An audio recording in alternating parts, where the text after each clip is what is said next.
만군의 여호와여, 주의 장막이 어찌 그리 사랑스러운지요. 내 영혼이 여호와의 궁정을 사모하여 쇠약함이여 내 마음과 육체가 생존하시는 하나님께 부르짖나이다. 하나님 아버지, 세상에 많은 사람들이 살아있지만 진정으로 살아계시는 분 하나님밖에 없음을 저희들이 알게 해주시옵소서. 우리는 주님 사람 앞에 살아계신 앞에서 잠깐 있다가 없어지는 한계인 것을 도리어 감사할 수 있는 이 시간 되게 하옵소서. 예수님의 이름으로 기옵나이다. 아멘. 찬송가 434장 합시다.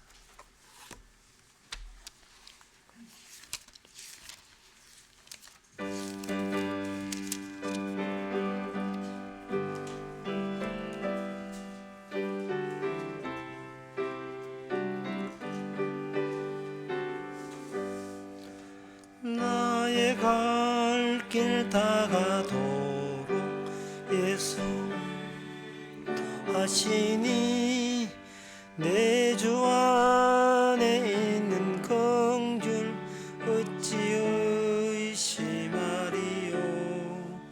믿음으로 사는 자 하늘 위로 받겠네.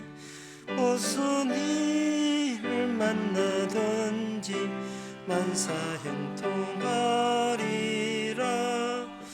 무슨 일을 만나든지 만사형통하리라. 나의 갈 길 다가도록 예수 인도하시니 어려운 일 당한 때도 족한 은혜 주시네. 나는 심히 고단하고 영혼 매우 가라나. 나의 앞에 반석에서 샘물 나게 하시네. 나의 앞에 반석에서 샘물 나게 하시네. 나의 갈 길 다가도록 예수 인도하시니 그의 사랑 어찌 큰지 말로 할 수 없도다. 성령 감화 받은 영 하늘 날아갈 때에 영영 부를 나의 찬송 예수 인도하셨네. 영영 부를 나의 찬송 예수 인도하셨네. 아멘. 우리가 이 시간 한마음으로 기도합시다. 기도 제목은 매일매일이 말씀으로만 꽉꽉 채워지기를. 말씀이 이끌고 또 말씀이 이끌고 차고 나면 또 말씀이 이끌고. 우리의 육신은 풀과 같지만 말씀은 영원하기에 영원한 말씀에 실려서 살 수 있도록 다 같이 기도합시다.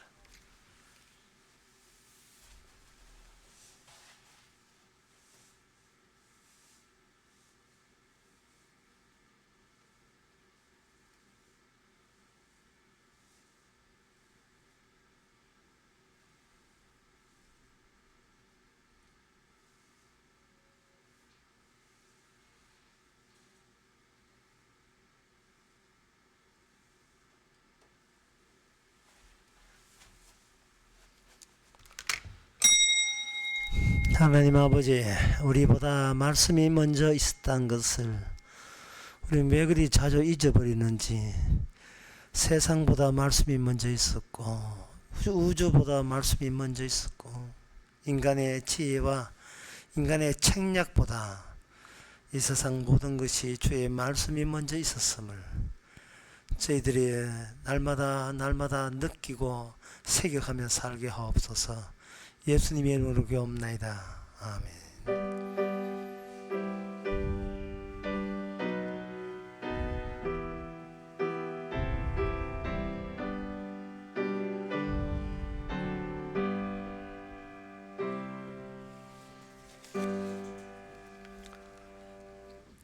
하나님의 말씀 보겠습니다. 하나님의 말씀은 스가랴 10장 6절에서 12절까지입니다. 내가 유다 족속을 견고하게 하며 요셉 족속을 구원할지라. 내가 그들을 긍휼히 여김으로 그들로 돌아오게 하리니 그들이 내게 내어 버리움이 없었음 같이 되리라. 나는 그들의 하나님 여호와라. 내가 그들을 들으리라. 에브라임 용사 같아서 포도주를 마심같이 마음이 즐거울 것이요 그 자손은 보고 기뻐하며 여호와를 인하여 마음에 즐거워하리라. 내가 그들을 향하여 휘파람 불어 모을 것은 내가 그들을 구속하였음이니라. 그들이 전에 번성하던 것 같이 번성하리라. 내가 그들을 열방에 뿌려르니와 그들이 원방에서 나를 기억하고 그들의 자녀와 함께 다 생존하여 돌아올지라. 내가 그들을 애굽 땅에서 이끌어 돌아오며 그들을 아수르로부터 모으며 길르앗 땅과 레바논으로 그들을 이끌어 가리니 그 거할 곳이 부족하리라. 내가 그들로 고해를 지나가게 하며 바다 물결을 치리니 나일의 깊은 곳이 다 마르겠고 아수르의 교만이 낮아지겠고 애굽의 홀이 없어지리라. 내가 그들로 나 여호와를 의지하여 경고케 하리니 그들이 내 이름을 받들어 왕래하리라. 나 여호와의 말이니라. 아멘. 다시 애굽으로 돌아온다는 이야기입니다. 이것을 제2의 출애굽이라고 이야기합니다. 왜 출애굽이 한 번으로 다 완료가 되어야 될 텐데 그들은 다시 이방 나라로 포로 잡혀 쫓겨나고 또다시 두 번째 출애굽이 그들에게 굳이 있어야 되겠는가? 그 이유는 하나님께서 애굽 이스라엘 첫 번째 출애굽해를 나올 때에 어린 양과 더불어 같이 나왔거든요. 그런데 어린 양과 인간의 생각이 이렇게 연결을 제대로 합치된 마음으로 나왔느냐 하는 문제를 생각해 볼 수 있습니다. 분명히 어린 양이 앞장서서 홍해도 건너고 요단강 건너고 약속의 땅에 도착했는데 문제는 그 어린 양과 이스라엘 백성 사이에 공통점이 없어요. 연결점이 없다고요. 그들은 어린 양 덕분에 약속의 땅에 오기는 왔는데 그 점에 대해서 굉장히 고맙게 생각하고 감사히 여기는데 어린 양의 의식과 그들의 의식은 지금 연결되지 않는 상태가 되어버린 겁니다. 약속의 땅에서 사는 조건이 뭐냐? 어린 양의 출애굽 정신을 계속 계승하고 이어나가는 건데 그들은 약속의 땅에 차지하고 난 뒤에 이만하면 됐다. 네, 우리 땅 있다. 다른 나라 땅 있지만 우리도 땅 있다. 이러고 어린 양이고 뭐 그거는 뭐 형식으로 전락하고 말았던 겁니다. 왜 하나님께서 그 이스라엘을 올 때 어린 양과 이스라엘 백성들과 연결이 결합되지 않은 채 약속의 땅에 들어가는 혜택만 주시고 결국은 그들로 거기서 다 드러내게 하시는 이유가 뭐냐? 그 이유를 알려면 예수님께서 이 땅에 왔을 때 어느 누구도 예수님하고 생각이 결합된 사람이 아무도 없다는 사실과 관련지어서 생각하면 돼요. 한번 생각해 봅시다. 우리가 보통 예수 믿는다고 하잖아요. 예수 믿는다고 하는데 사람이 누굴 믿으려면 당신은 지금 뭐하고 계십니까를 물어봐서 그 사람이 하는 일이 내게 도움된다 싶으면 우리는 그걸 믿는다고 이야기하는 거예요. 그런데 예수님이 하는 일이 무슨 일인지 모든 인간 보기에는 엉뚱한 일을 하신 거예요. 예수님께서 뭐 귀신 쫓아내고 예수님께서 피 흘려서 죄의 사함을 준다니까 고맙기는 되게 고마운데, 고맙기는 고마워요. 고마운데 예수님과 같이 결합되기는 싫어요. 예. 단도직입적으로 물어봐야 돼요. 교회를 뭐 다니고 한 예수 믿는 게 한 50년 됐다 하도 확실하게 물어봐야 됩니다. 예수님 지금 뭐 하십니까? 예수님 지금 뭐 하시고 지금 뭐 하시는 거예요? 농사 짓는 농사 짓지요. 직장생활 직장생활 하지요. 사도 바울은 천막 장사했지요. 다른 사람은 고기 잡아는 사람 있고, 어떤 사람은 공무원으로 군대에 근무하는 사람도 있고, 각자 자기 할 일이 있어요. 어떤 가정주부는 애 키우고 할 일이 있는데, 그러면 도대체 예수님 당신은 직업이 뭐예요? 지금 뭐 하고 계십니까? 목수도 아니고 아버지가 목수죠. 그럼 본인은 지금 백수입니까? 목수가 아니고 그럼 노시는 분이에요. 그럼 뭐 하는 거예요? 우리는 예수님 뭐 하는 분인 줄 모르고 예수님 효과를 보려고 하는 생각이 있어요. 고생하시고 나는 덕이나 봅시다. 이런 식으로 해가지고는 출애굽할 때, 처음에 출애굽할 때 다 떨어져 나가는 거 똑같은 겁니다. 어린 양과 결합이 안 된 것처럼 예수님 덕분에 구원받았다 이야기하면서 예수님과 결합이 안 돼요. 연결이 안 된다고요. 이 결합점이 전혀 없어요. 예수님의 한 일은 하늘과 땅이 끊어졌다는 이야기를 하기 위해서 이 땅에 일하시는 겁니다. 예수님이 하는 일은 농사 지는 것도 아니고 고기 잡는 것도 아니에요. 세리에서 세관에서 세금 걷는 것도 아닙니다. 그들을 제자로 삼때 예수님 본인의 일은 지금 인간들은 하나님과 단절되어 있다. 그 일을 하기 위해서 온 겁니다.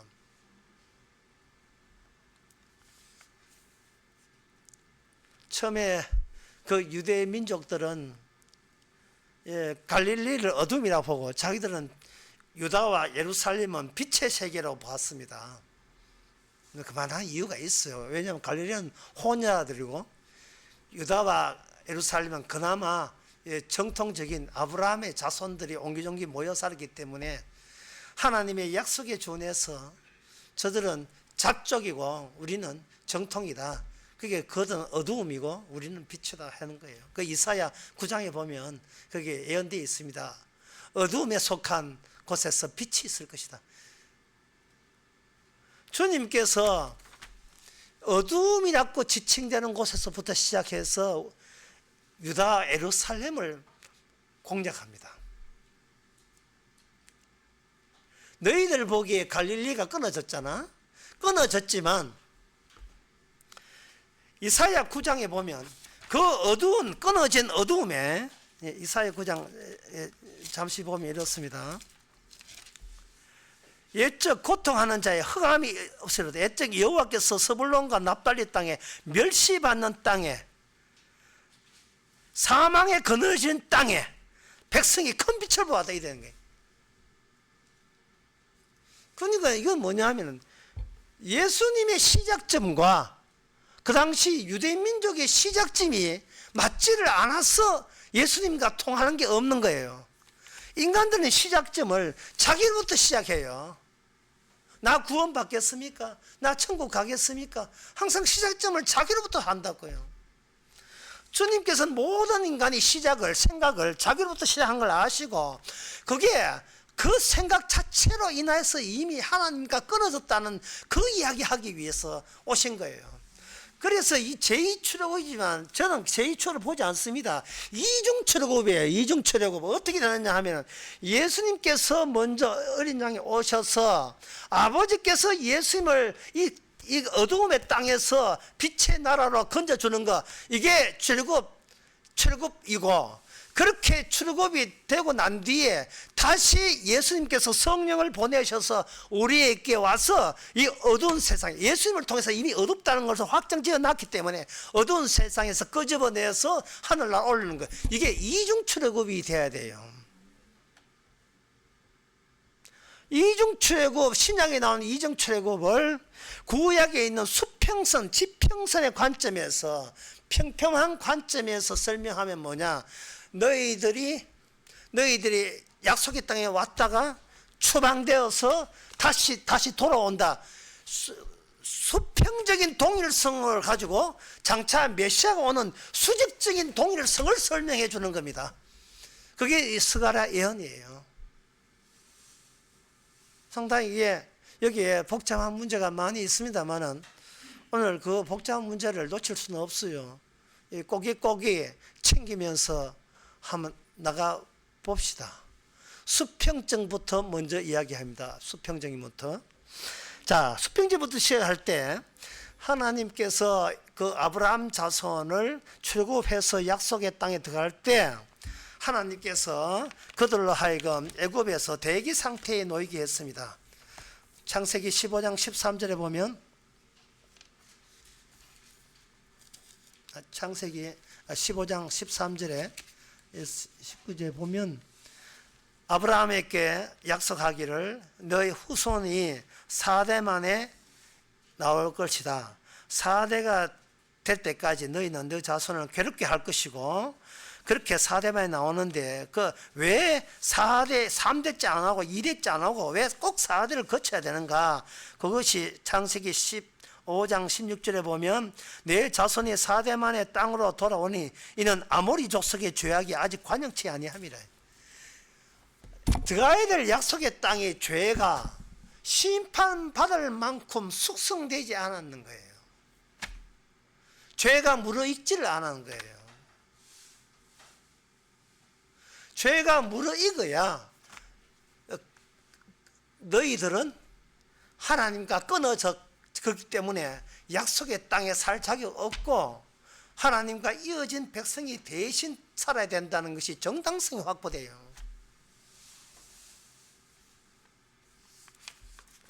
그렇다면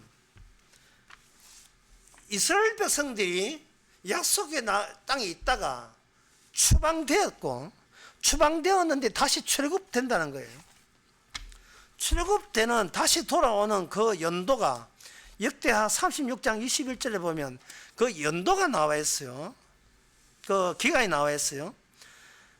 이에 토지가 황무하여 안식일 누림같이 안식하여 70년을 지내었으니 여호와께서 에레미야에게 하신 말씀을 응하게 함이라 해야 돼.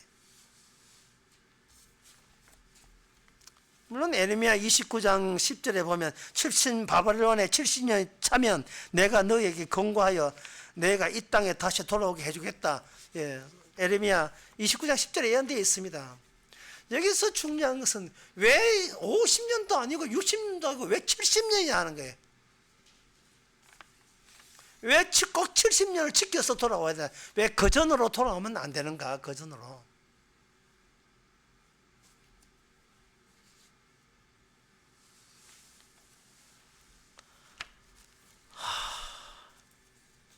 그 이유가 그 돌아오시는 분이 그 약속의 땅에서 추방될 때 하나님께서 추방될 때 있던 이스라엘 백성과 계약이 있었습니다. 그 계약이 다윗 계약이었습니다. 다윗과의 약속을 해놨어요.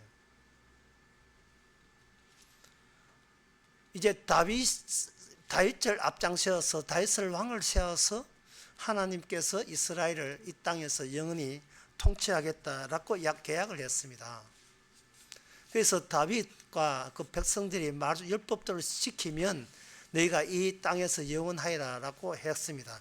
만약에 지키지 않으면 이 땅에서 너희들이 멸절할 것이다 했습니다. 이것은 바로 모세 언약도 마찬가지죠. 율법을 지키면 들어가도 복을 받고 나오도 복을 받지만 율법을 지키지 않으면 들어가도 저주받고 나오도 저주받는다라고 했어요. 이것은 바로 이 모세 언약도 그렇고 율법도 그렇고 다윗 언약도 그렇고 하나님과 인간이 같이 살만한 입장이 있지 않다는 것을 확실하게 해주는 겁니다.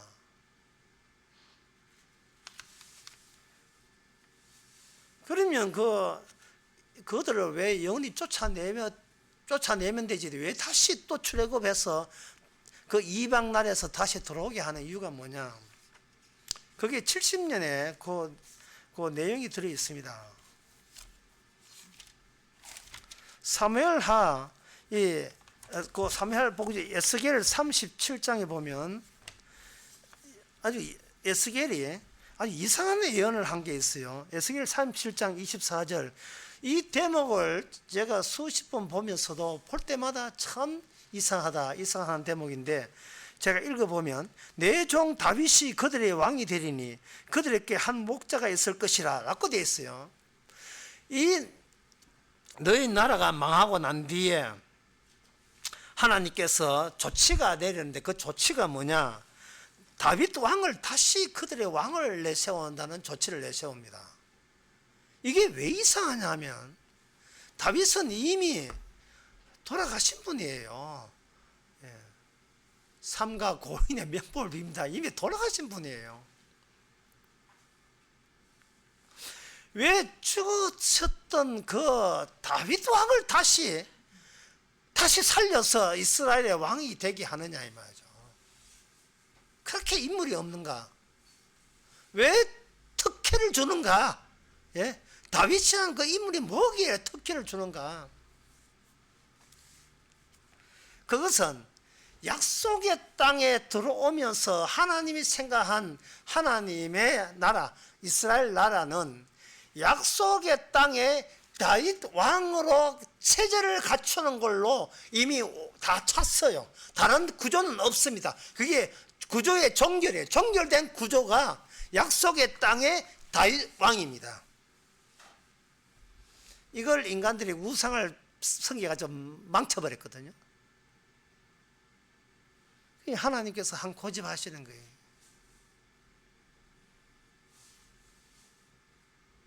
하나님께서 너희들의 망친 그 땅, 너희들이 들어와서 망쳤기 때문에 나가라는 겁니다. 그걸 브레이크 타임이라고 하죠. 식당에서 3시부터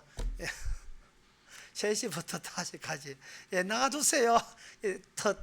저녁 손님 받아야 되니까 특히 뷔페할 때도 그런 거 맞았네. 브레이크 타임이죠. 나가라는 거예요. 역대하 아까 36장 21절에 보면 땅이 황무지 그 이래 토지가 황무하여 안식일을 누림같이 안식하여 70년을 지낸다. 땅이 너희들이 이 땅에 들어오기 전에 너희 땅이 그게 온전한 구조 하나님의 왕국이 되기 전에 그 너희들 괜찮았다. 그러나 너희 왕국 되고 나는데 땅 다 베려놨다. 이게 약속의 땅 다 조져놨다 이 말이죠. 브레이크 타임 갖자. 나가라. 손이면 뭐고 다 나가라. 그 70년 동안에 땅이 안식을 누리는 거예요. 그런데 안식을 누리는 것을 하면 7년 하든지 뭐 40년을 하든지 50년을 이전처럼 50년 해야 될 텐데 70년을 왜 안식을 하느냐? 다시 메시아로서 다윗 왕이 온다는 그 의미를 기간으로 하나님께서는 묘사한 겁니다. 그 이유가 사무엘하 5장 4절에 보면 다윗 언약을 맺은 당사자 다윗이 출생해서 그 죽을 때까지가 70년이에요. 다윗이 30년에 위에 나아가서 40년을 다스렸다. 다윗의 언약의 의미를 다윗이 있어줘야 의미가 살아요. 하나님께서는 다윗과 맺은 언약을 포기할 생각이 전혀 없습니다. 그 언약을 계속 고집해 나가시는 거예요. 왜? 그게 왕국이기 때문에. 이 땅에 왕이 있는 왕국이기 때문에 그래요. 다윗 이전에는 왕이 없었어요. 하나님이 세워놓은 왕은 다윗이 처음이고 마지막입니다. 다윗이 있을 때 잘했어야 돼요. 그러나 그는 다윗의 존재 의미를 몰랐습니다. 하나님은 고집을 취해가지고 모르으면 내가 알게 할게. 다윗 왕을 세워준 내 취지에 대해서 알게 해줄게. 다시 다윗 왕 다시 그 자리에 오는 거예요. 에스겔 37장 그 24절에서 다윗 왕이 온다. 설마 그 다윗왕 물맷돌 해가지고 골리앗 이긴 사람 다시 오는 거예요? 그러면 골리앗도 다시 또 죽었다가 또 골리앗 또 일어나야 되나? 다윗이 어릴 때부터 소년부터 해서 왕 될 때까지, 다윗이 솔로몬에게 위를 넘길 때까지 그것을 다시 한번 리마인드 해야 되는가요? 타임머신 타고. 요새 뭐 2번 살기 3번 살기 드라마 그런 거 많잖아요. 그렇게 다시 사는 겁니까?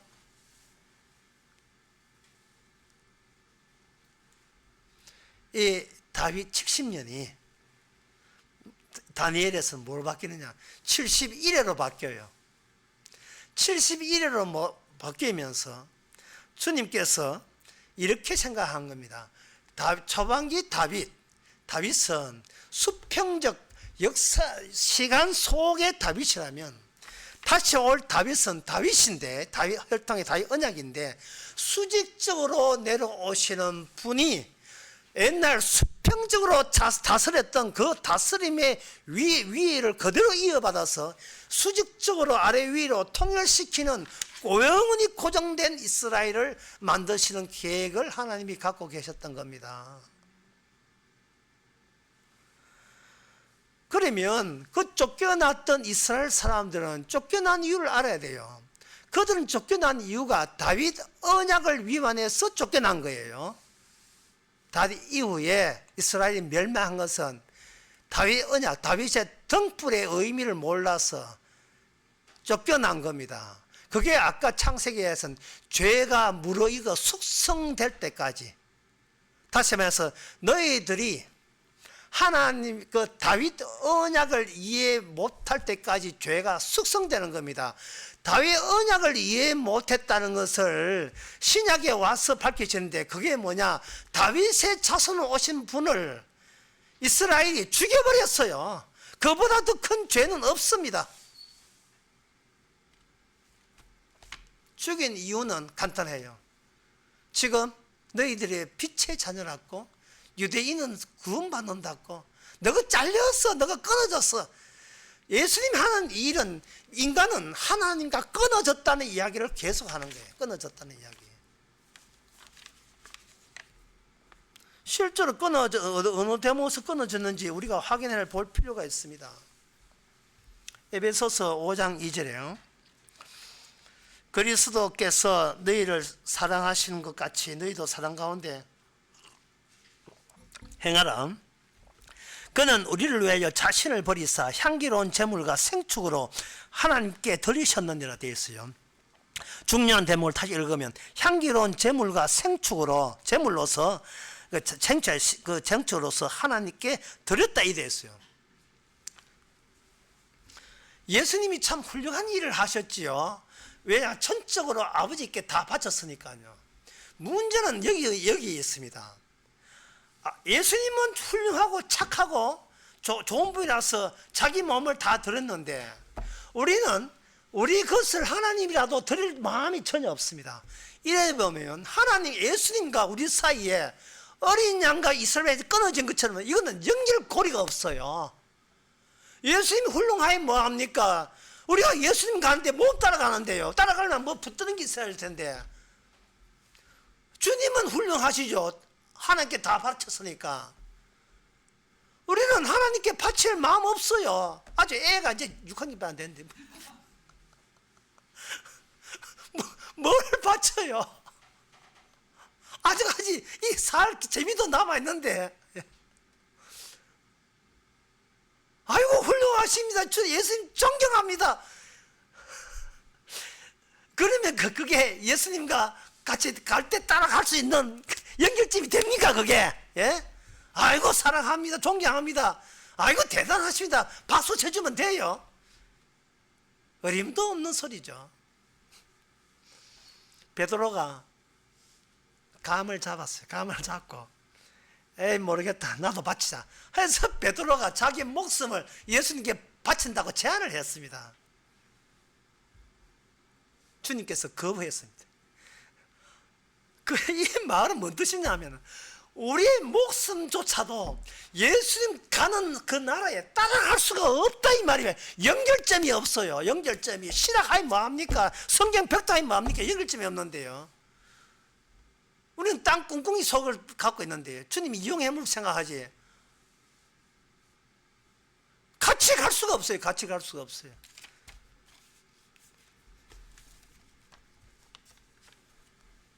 예수님에 대해서 연구 많이 해요. 그러나 같이 갈 수가 없습니다. 우리가 이순신 장군의 연구 많이 하죠. 영화도 명랑 나오고 뭐 많이 나왔는데 그렇게 인생 살기는 싫어요. 예. 죽을 때 뭐 영의전화 한번 해야 되는데 뭐 총탄 맞고 죽어버리고, 예? 기껏해야 내 죽음을 알리지 마라. 어디 뭐 아이스크림 선전합니까? 내 죽음을 알리지 마. 나 그렇게 허무하게 죽기 싫은 거예요. 존경은 해요. 한산도 가가지고 사당에 이렇게 수학여행 가가 뭐 이렇게 존경합니다. 당신 때문에 우리나라가 이렇게 후손돼서 합니다. 하고 싶은데 따라하기는 싫어요.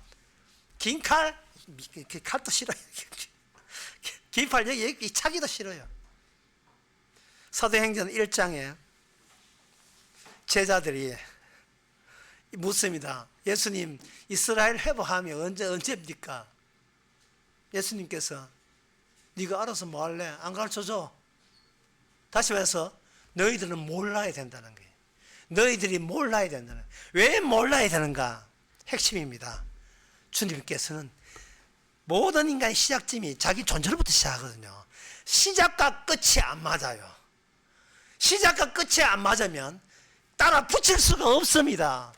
인간은 자기가 지식으로, 성경 지식으로 이렇게 가득 쌓아놓으면 그게 천국 가는데 보탬이 된다고 생각하는 거예요. 아닙니다. 유대인들이 그거 많이 했어요. 바르게 살면 된다고 생각하는 거예요. 바르게 살든 공부를 많이 하든 지금 내가 공부를 하고 바르게 산다는 것은 아직 나의 자신에 대해서 뭔가 건전한 것이 남아있다는 미련을 갖고 있기 때문에 그런 거예요. 자기 부인이 안 되는 거예요. 자기 부인이. 그래서 예수님이 수직적으로 통일성이 일어나 버립니다.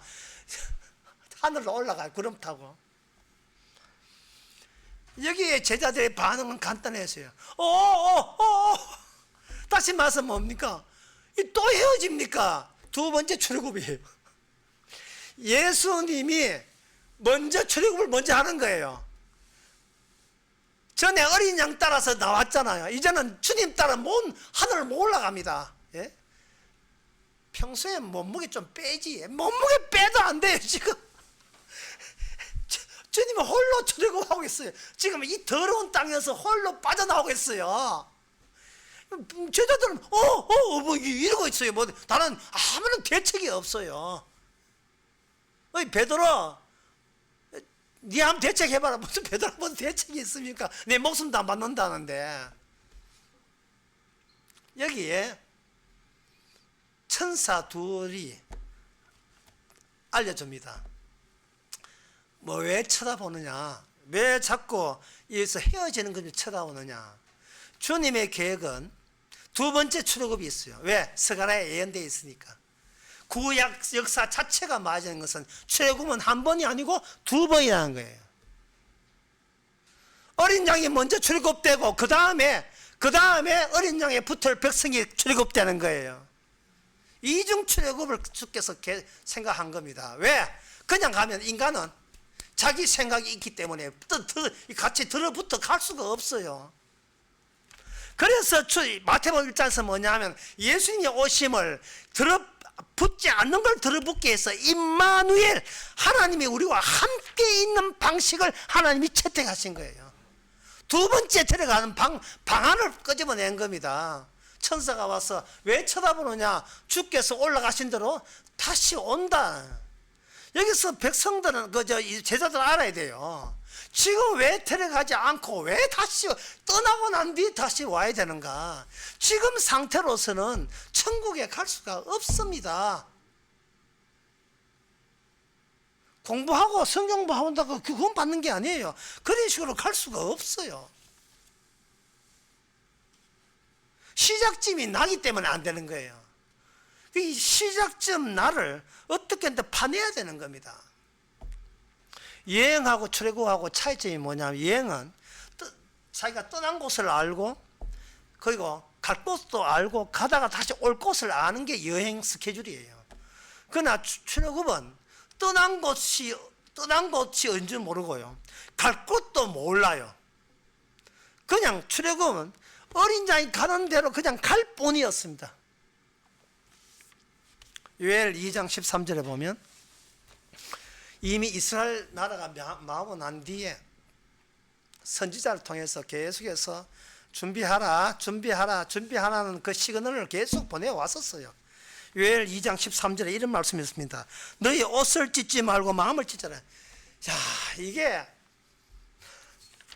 뭐냐 하면, 이스라엘에 있었던 그 역사를 어디다 집어였는가, 이제는 우리 마음까지 침투하도록 그렇게 뭔가 그러한 수단 방식을 주님께서 하늘로 성천해서 올라가야 이게 장만이 돼요. 요 점을 좀 알기 쉽게 해서, 그 시편을 잠시 보겠습니다.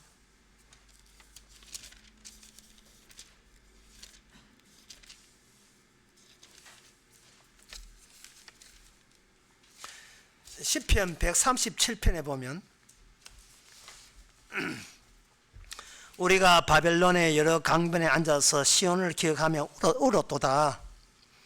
그 중에 버드나무에 우리가 우리의 수금을 걸었나니 우리를 사로잡은 자가 접근해가지고 이제 놀립니다. 예, 그 노래 뭔데? 우리 옛날 여호와 생길 때 노래인데요. 그거 노래하면 해봐. 이게 아픈 데다가 더 찔러보는 식으로 노래를 해보라고 합니다.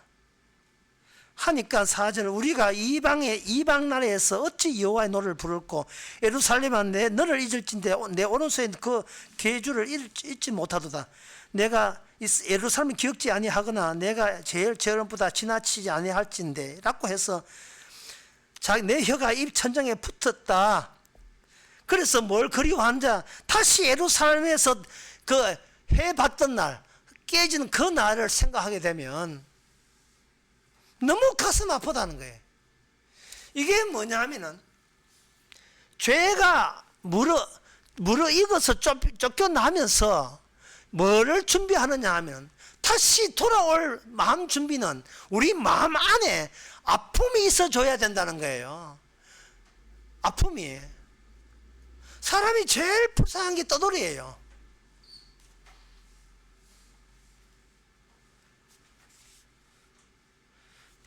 강남에 아파트 한 채 있고 제주도 놀러 가는 거하고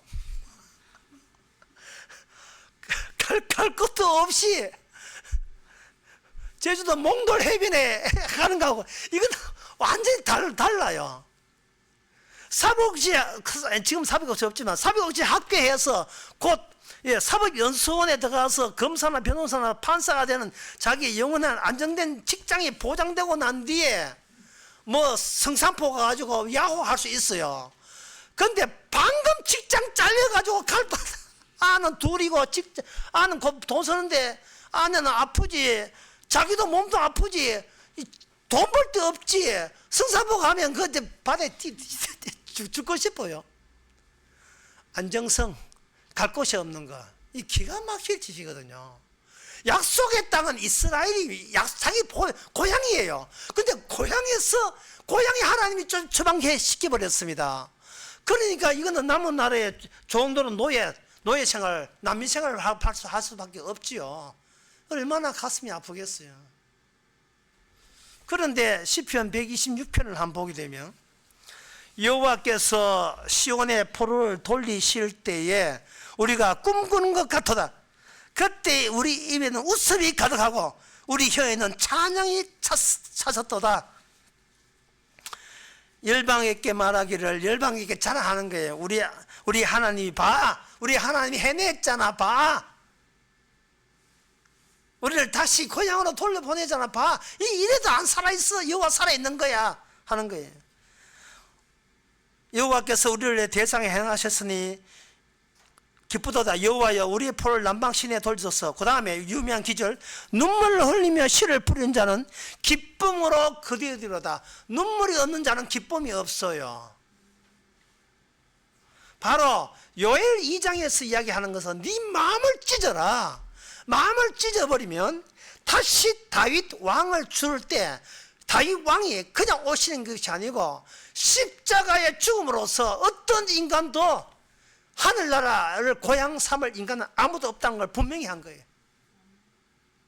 왜냐하면 너희는 하나님의 원수였다는 그 죄의 숙성을 네가 못 받아들였기 때문에 문제라는 겁니다. 로마서 5장 10절, 우리는 다 하나님께 원수된 자인데 우리가 하나님의 원수였다 할 정도로 우리는 우리 자신에 대해서 너무나 무지했습니다. 원수이면서도 이 원수인 걸 모르고 시작을 하나님 저 구원해 주세요, 저 천당 보냈어요, 원수 주제에, 이걸 몰랐던 겁니다. 주님께서 우리 대신 죄를 가져가서 우리의 진짜 모습을 십자가에 걸어놓고 보여준 거예요. 아버지야 어찌하여 나를 버리시나이까. 이게 내가 할 소리냐 네가 할 소리냐. 네가 할 소리잖아. 왜 네 주제 네 자신에도 그렇게 몰라. 네 버림받아서 네 잘렸어. 이게 내 할, 예수님이 일단 내가 와서 이 할 일이 이거예요. 잘린 거예요. 고향도 없습니다. 네 잘렸으니까.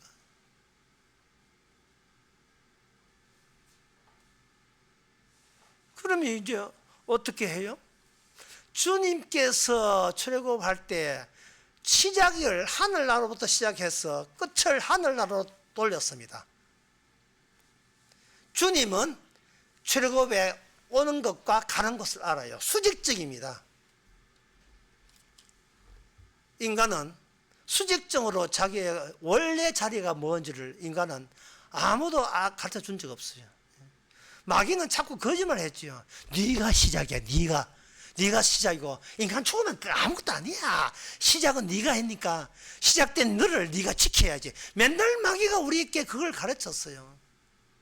다시 말씀드립니다. 예수님이 이 땅에 오셔서 하신 일이 뭡니까? 너희들 다 잘렸어.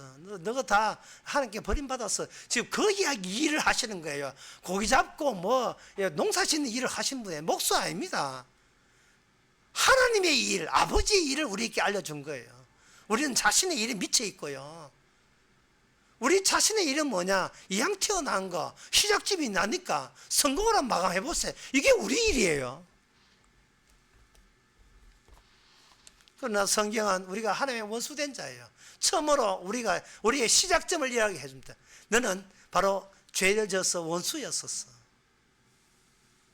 그래서 너는 이 예수 내가 오더라도 붙잡을 수 없는 거예요. 따라서 하늘나라 갈 수가 없는 존재예요.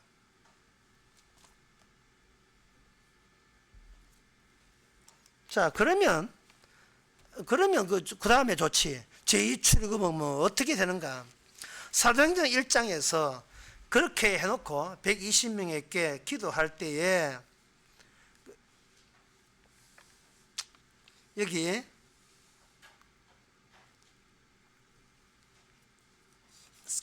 2장 1절에 보면 오순절의 이름에 그들이 한 곳에 모였더니 호련히 하늘로부터 그 강한 바람과 함께 3절에 불의 혀 같은 것이 갈라지는 것이 집에 가득했다.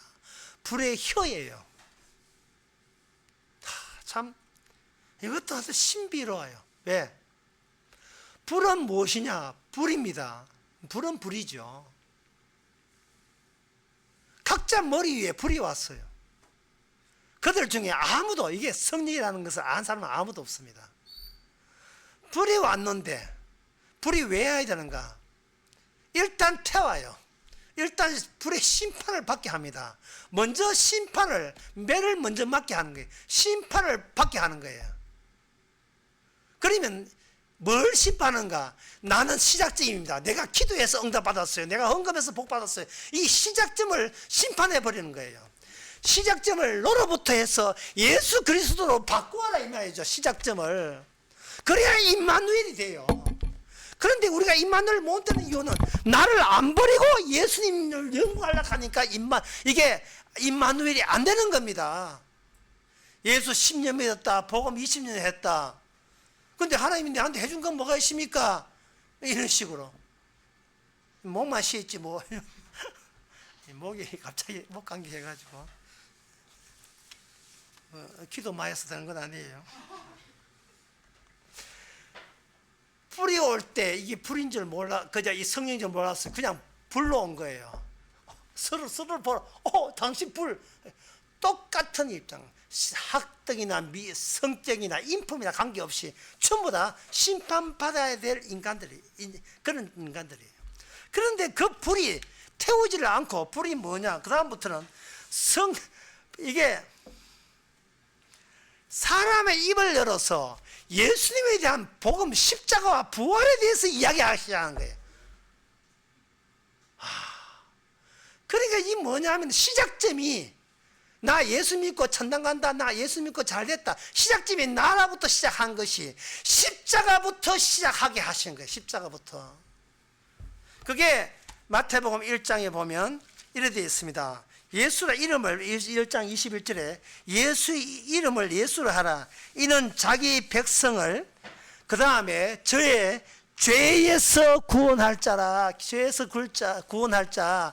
구원이 되려면 우리의 원래 죄인 자리에다가 집어넣어 줘야 이게 구원의 계시가 된 겁니다. 네 구원이란 말은 네 행한 것 소용없다는 거. 네 목숨도 더러워서 안 받아. 목숨도 안 받아요. 목숨도 안 받는데 무슨 선교선도 그런 걸 받아요. 누가복음 15장에 나온 탕자 이야기. 탕자 이야기는 간단합니다. 탕자는 집 나오고 난 뒤에 자기를 잃어버렸습니다. 자기 대신 자기 자리에 아버지가 차지한 거였어요. 나는 내 없어도 아버지만 있으면 아버지가 반지를 주든 안 주든 쫓아내든 관계없이 나는 그걸로 촉합니다. 아버지를 알게 된 거예요. 그전까지는 뭐냐, 집 나기 전에 나에 대해서 연구했던 겁니다. 아버지가 그냥 있겠지 생각했죠. 하나님을 안다는 것은 십자가를 격려해서 내가 죄인 될 때 비로소 하나님인 사랑이라는 사실을 발견하게 되는 겁니다. 나를 죄인 되게 하신 그 자체가 사랑이고 나의 인생을 쫄딱 망하게 한 게 있어서 주님의 복이고 사랑입니다. 복이고 사랑이에요. 성도를 하는 것은 그 사람이 뭐 얼마나 많이 했는 걸 가져갑니다. 벌써부터 저쪽 하면 뭐 냄새 나요. 이게 고린도후서 2장에 나온 말씀입니다. 저는 그래서 술 냄새 하면 벌써 술 냄새 나고 담배 피우면 담배 냄새 나다고 다 나요. 이게. 예. 여기는 뭐냐, 망하는 자에게는 지옥으로 가는 냄새가 나와요. 지옥 가는 냄새가 뭐냐, 나는.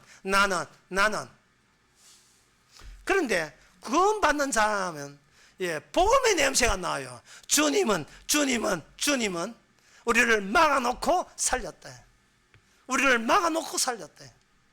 너가 못 들어가라고 해서 우리를 보내주는 방법이에요. 그래서 첫 번째는 우리가 못 들어가는 거예요. 갈 수 없던 존재에게서 그걸 새삼 알게 된 것을 기뻐해야 돼요. 우리는 죽어도 천국 못 갑니다. 지옥 갑니다. 이걸 웃으면서 이야기할 수 있는 사람, 복음의 냄새가 막 나는 사람이에요. 복음의 냄새가 좀 나는 것 같아요. 언제 죽어도 남는 장사입니다. 우리가 언제 죽어도 왜 지금 죽이십니까 하지 말고, 시작점이 우리 자신이 아니에요. 시작점은 우리 주님이십니다. 끝으로 마태복음 27장에서 그 이방인 백부장이 이걸 발견했어요. 예수님이 죽고 부활하고 날 뒤에 예수님은 아들이다 이게 아니라 예수님이 십자가 죽는 모습을 보고 저분이 진짜 메시아다. 죽는 메시아를 메시아로 믿었어요.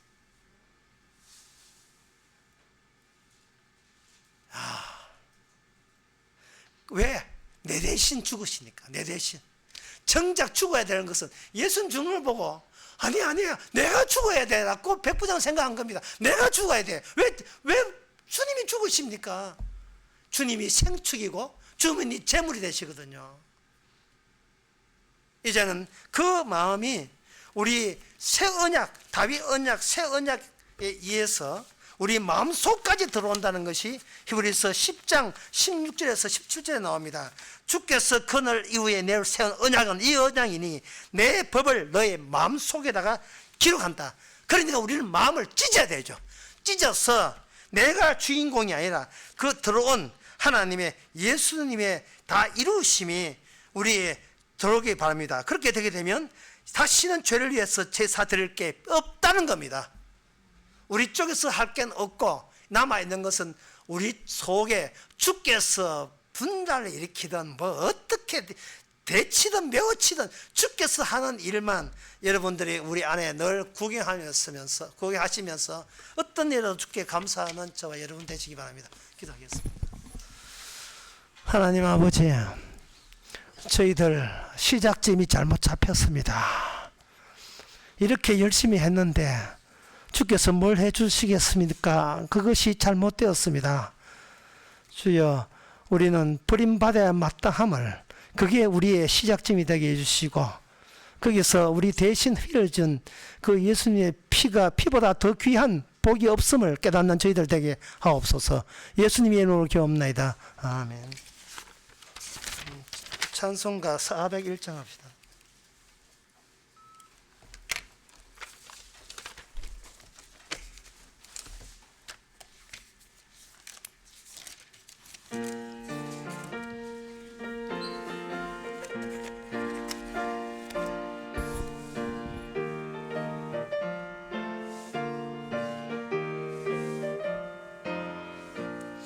천성을 향해 가는 성도들아, 앞길의 장애를 두려 말아라. 성령이 너를 인도하시니 왜 지체를 하고 있느냐. 앞으로 천성을 향해 나가세. 천성문만 바라고 나가세. 모든 천사 너희를 영접하려 문 앞에 기다려서 있네. 너 가는 길을 누가 비웃거든 확실한 증거를 보여주어라. 성령이 친히 감화하여 주사 저들도 참 길을 얻으리. 앞으로 천성을 향해 나가세. 천성문만 바라고 나가세. 모든 천사 너희를 영접하려 문 앞에 기다려서 있네. 너 가는 길을 모두 가기 전 내 손을 덩금을 꺾지 말아라. 그리고 끝까지 잘 싸워 이겨라. 앞으로 천성을 향해 나가세. 천성문만 바라고 나가세. 모든 천사 너희를 영접하려 문 앞에 기다려서 있네. 기도합시다. 지금은 우리 주 예수 그리스도의 은혜와 하나님의 크신 사랑과 성령의 충만하심이 주님을 믿는 것과 주님을 이용하는 것이 얼마나 하늘과 땅 차이인지를 깨닫는 모든 성도에게 함께 있을지어다. 아멘.